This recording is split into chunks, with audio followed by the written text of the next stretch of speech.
الرحمن علم القرآن خلق الإنسان علمه البيان الشمس والقمر بحسبان والنجم والشجر يسجدان والسماء رفعها ووضع الميزان ألا تطغوا في الميزان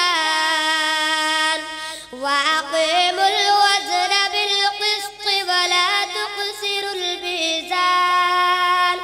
والأرض وضعها للأنام فيها فاكهة والنخل ذات الأكمام والحب ذو العصف والريحان فبأي آلاء ربكما تكذبان خلق الإنسان من صلصال كالفخار وخلق الجان من مارج من نار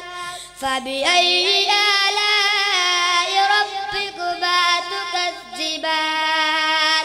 رب المشرقين ورب المغربين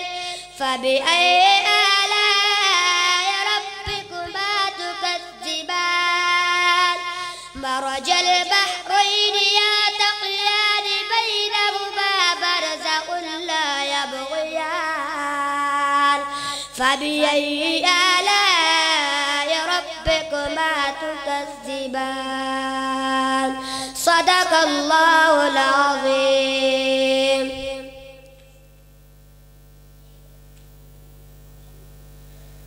بسم الله الرحمن الرحيم والتين والزيتون وطور سينين وهذا البلد الأمين لقد خلقنا الإنسان في أحسن تقويم ثم رددناه أسفل سافلين إلا الذين آمنوا وعملوا الصالحات فلهم أجر غير ممنون فما يكذبك بعد بالدين أليس الله بأحكم الحاكمين صدق الله العظيم.